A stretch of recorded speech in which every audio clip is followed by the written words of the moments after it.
सुप्रभात बच्चों। आज हम प्रथमा पाठा सुभाषितानि पढ़ेंगे। सुभाषितानि का मतलब होता है सुंदर वचन। यहाँ संस्कृत के सुंदर वचनों का संकलन है।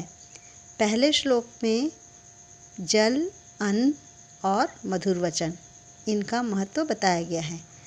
ये तीन ही रत्न बताए गए हैं और जो हीरा, पन्ना आदि पत्थर के टुकड़ों को रत्न कहना व्यर्थ है, ये बताया गया है। दूसरे श्लोक में सत्य की महिमा बताई गई है कि इस संसार में पृथ्वी जो है सत्य पर टिकी है, सूर्य सत्य के आश्रय से तपता है, सारा विश्व जो है सत्य पर टिका हुआ है। तीसरे श्लोक में कहा है कि इस पृथ्वी पर अनेक रत्न हैं, जैसे दान, तप, बल, बल मतलब यहाँ शौर्य है, विनय आदि। विनय मतलब विनम्रता। ये सभी रत्न जो है परमात्मा से हमें प्रदान है, मतलब परमात्मा से हमें प्राप्त है, प्रदत्त है। चौथे श्लोक में सज्जन की महिमा बताई गई है कि हमें सज्जनों के साथ बैठना चाहिए, सज्जनों की संगति करनी चाहिए और उनके साथ ही मित्रता करनी चाहिए, सज्जनों का साथ करना चाहिए। पांचवें श्लोक में कहा है कि व्यक्ति को ज्ञान के संग्रह में आहार और व्यवहार के विषय में संकोच नहीं करना है।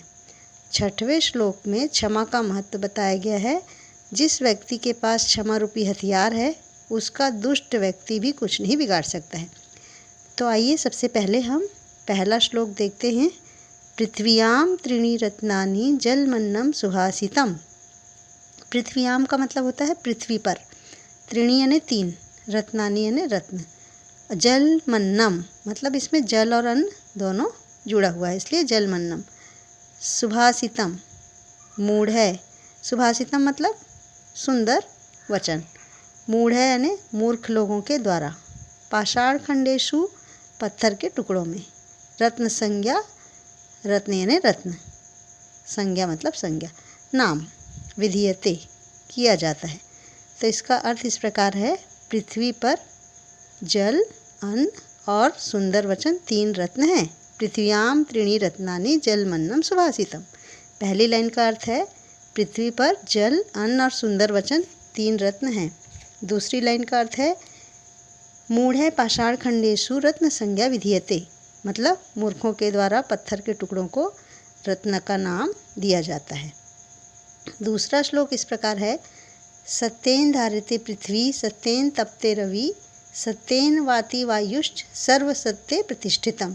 मतलब यहाँ सत्येन जो है सत्य, धार्यते यानी धारण किया जाता है, तपते यानी तपता है, रवि यानी सूर्य, वाति यानी बहती है, प्रतिष्ठितम मतलब स्थित है, सर्वम यानी सब। तो यहाँ सत्येन धार्यते पृथ्वी, पृथ्वी जो है सत्य के द्वारा ही धारण की जाती है। सत्येन तपते रवि, सूर्य जो है सत्य के द्वारा तपता है। सत्येन वाति वायुष, वायु यानी हवा, तो यहाँ वायु भी सत्य के द्वारा बहती है। सर्वम सत्य प्रतिष्ठितम मतलब सभी, सारा विश्व जो है सत्य में स्थित है, प्रतिष्ठितम मतलब स्थित है। तीसरा श्लोक इस प्रकार है, दाने तपसी शौर्ये च विज्ञाने विनये नये, विस्मयो न ही कर्तव्यो बहुरत्ना वसुंधरा। दाने यानी दान में, तपसी यानी तप में, शौर्य यानी बल में, विनय यानी यहाँ पर विनम्रता से, है ना, विनय से। तो दान में, तप में, बल में, विशेष ज्ञान में, विज्ञान है विशेष ज्ञान में, नम्रता में, विनय यानी यहाँ नम्रता, और नीति में, नये यानी नीति। तो इस पहली लाइन का अर्थ है दाने तपसी शौर्य च विज्ञाने विनय नये।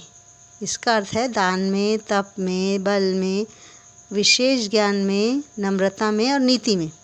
विस्मयो न ही कर्तव्यो, विस्मय मतलब आश्चर्य, ये नीति में आश्चर्य नहीं करना चाहिए। किस में आश्चर्य नहीं करना चाहिए?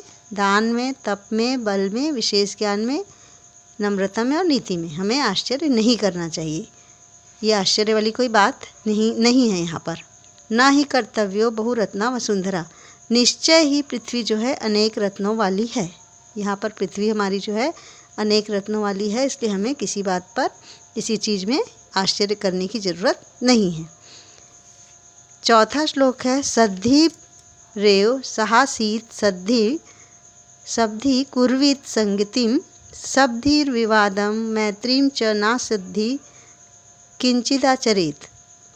सद्भि का मतलब होता है सज्जन और सह दिया है तो सज्जनों के साथ। आसीत मतलब था, है ना, यहाँ आसीत मतलब था है, लेकिन ये वाले ता के नीचे हलंत नहीं है, आसीत में जुड़ा हुआ है। सह आसीत, यहाँ हलंत नहीं है इसलिए बैठना चाहिए। संगति में यानी साथ, विवादम यानी तर्क वितर्क, मैत्री यानी मित्रता, किंचित यानी कुछ। तो यहाँ बताना चाहा है, श्लोक में बताया गया है कि सब्धिम रेव सहासीत मतलब यहाँ सज्जनों के साथ ही बैठना चाहिए। कुर्वित संगति, सब्धि कुर्वित सब्धि मतलब सज्जन, तो सज्जनों की संगति करनी चाहिए। कुर्वित यानी चाहिए, है ना, करनी चाहिए। संगति यानी संगति करनी चाहिए, है ना। कुर्वित यानी करना चाहिए। क्या करना चाहिए? संगति करना चाहिए। किसके साथ? सज्जनों के साथ। सब्धिर विवादम मैत्री, सज्जनों के साथ ही विवाद और मित्रता भी करनी चाहिए। फिर लिखा है च ना सब्धिम किंचिदा चरित, आचरित मतलब व्यवहार होता है ना, आचरण करना चाहिए। तो किसके साथ नहीं करना चाहिए? ना सब्धिम, ना सब्धि का मतलब होता है यहाँ दुष्ट लोग, तो दुष्ट लोगों के साथ यहाँ पर असब्धि है, वहाँ पर ना असब्धि, ना के साथ आ जुड़ा हुआ है ना, तो यहाँ पर असब्धि हो जाएगा, है ना।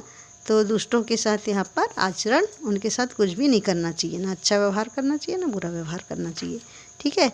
अब 5वां श्लोक है धन धान्य प्रयोगेषु विद्यायाः संग्रहेषु च आहारे व्यवहारे च त्यक्त लज्जः सुखी भवेत्। धन धान्य, धन और धान्य, प्रयोगेषु व्यवहार में, संग्रहेषु संचय के विषय में, संग्रह करना, आहारे भोजन के विषय में, त्यक्त लज्जा संकोच को छोड़कर, भवेत यानी होना चाहिए। तो क्या होना चाहिए? धन धान्य के प्रयोग में, विद्या के संचय में, भोजन और व्यवहार में संकोच को छोड़ने वाला व्यक्ति जो होता है सुखी होता है। ठीक है। यहाँ पर भवेत यानी होना चाहिए, त्यक्त लज्जा यानी संकोच को छोड़कर। कौन व्यक्ति सुखी होगा संसार में? जो धन धान्य का प्रयोग करने में संकोच नहीं करता है, विद्या के संचय में, विद्या को ग्रहण करने में संकोच नहीं करता, भोजन और व्यवहार करने में, भोजन करने में और अच्छा व्यवहार करने में संकोच नहीं करता, वो व्यक्ति हमेशा सुखी है। ऐसा व्यक्ति सुखी होना चाहिए।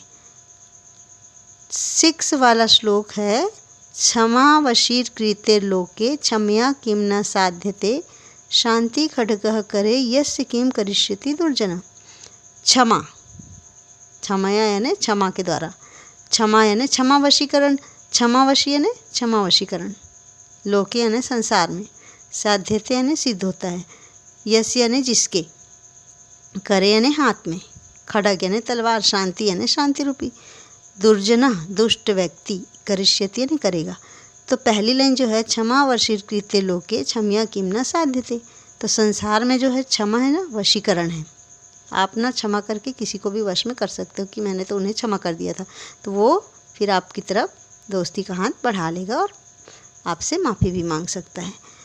तो यहाँ पहली लाइन जो है क्षमा वशीकृत लोके क्षमया किम न साध्यते, संसार में क्षमा वशीकरण है।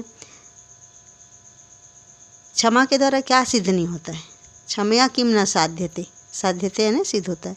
तो किम न, किम मतलब क्या, न यानी नहीं, और क्षमया यानी क्षमा के द्वारा, क्षमा के द्वारा क्या सिद्ध नहीं होता है? शांति खड्ग करे यस्य किम करिष्यति दुर्जना, जिस व्यक्ति के हाथ में यश यानी जिसके, करे यानी हाथ में, शांति खड्ग यानी शांति रूपी तलवार, खड्ग यानी तलवार, तो जिसके हाथ में, यहाँ पर जिस व्यक्ति के हाथ में शांति रूपी तलवार है, किम करिष्यति दुर्जना, करिष्यति नहीं करेगा, दुर्जना यानी दुष्ट व्यक्ति। तो शांति रूपी जिसके हाथ में तलवार है ना, जिसके हाथ में शांति रूपी तलवार है, दुष्ट व्यक्ति उसका क्या करेगा? दुष्ट व्यक्ति भी उसका कुछ नहीं बिगाड़ सकता। तो ये आपके सुंदर वचन इस पाठ में कहे गए हैं। ये पूरा 6 श्लोक दिया गया है। अब इसके बाद हम आगे का पाठ पढ़ाएंगे।